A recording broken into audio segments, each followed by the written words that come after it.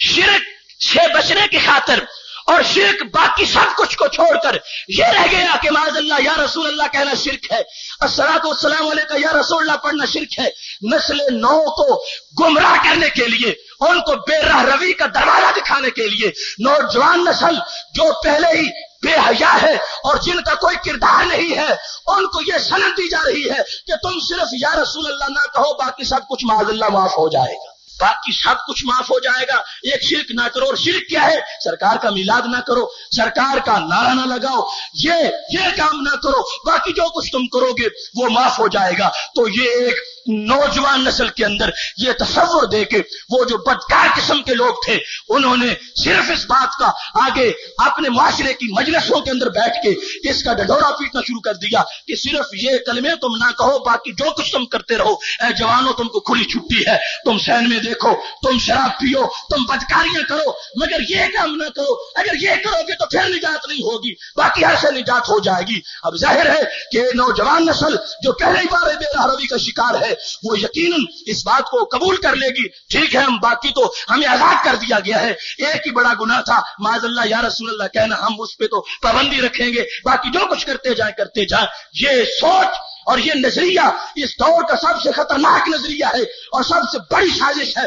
مسلمہ کے خلاف کہ ان کی نسل نو کو معاذ اللہ بے راہ روی کا مرتکب کرنے کے لیے ان کو یہ سوچ دی جا رہی ہے۔ ہم کہتے ہیں یقیناً شرک سب سے بڑا جرم ہے، مگر شرک سرکار کا نام لینا نہیں ہے، شرک سرکار کی تعظیم کرنا نہیں ہے۔ ارے شرک ٹھہرے جس میں تعظیم نبی، اس برے مذہب پہ لعنت کیجئے۔ خالق کائنات نے تو عزتیں سرکار کو عطا فرمائی ہیں، عظمتیں سرکار کو عطا فرمائی ہیں، عروج اور رفعتیں عطا فرمائی ہیں، اس قدر ذکر کو بلند فرما دیا ہے، لہٰذا یہ سارا کچھ سرکار کا ذکر اور سرکار کی سیرت کا بیان اور سرکار کی محبت اور سرکار کے عشق کے درس، یہ تو سرکار کی عظمت اور سرکار کی محبت کا وہ حصہ ہے کہ جس میں شامل ہونے سے ایمان کی دنیا جگمگا اٹھتی ہے، لہٰذا یہ تو ایمان کی ترقی کا ایک حصہ ہے اور ترقی کا ایک ذریعہ ہے، نہ کہ معاذ اللہ اسی کو کائنات میں سب سے بڑا جرم قرار دے دیا جائے۔ استغفر اللہ۔ اب دیکھیے سیرت النبی صلی اللہ علیہ وسلم بیان کرتے ہوئے یہ کہا جاتا ہے کہ وہ بھی چلتے تھے، ہم بھی چلتے ہیں، مگر کس انداز میں اس کو بیان کرنا چاہیے؟ اس انداز میں بیان کرنا چاہیے، لوگوں ہم بھی چلتے ہیں، سرکار بھی چلتے تھے، مگر کس طرح؟ وہ اس زمین پہ چلتے تھے اور یہ زمین پہ ان کا چلنا ہمارے لیے بہت بڑا احسان بنا، اور سرکار کا چلنا اس واسطے سیرت کا درخشاں باب ہے کہ سرکار نے ارشاد فرمایا، حضرت بلال رضی اللہ تعالیٰ عنہ سے، حضرت بلال سے ارشاد فرمایا، بخاری شریف میں ہے، حدثنی بارجع عمل عملتہ فی الاسلام، اے بلال مجھ کو اس عمل کی خبر دو جو تم کرتے ہو، انی سمعت دفن علیک بین یدی فی الجنت، میں جنت میں تھا، میں جنت میں چل رہا تھا، میں نے جنت میں اپنے آگے تیرے قدموں کی آہٹ سنی ہے. چلنا ذکر کیا جائے،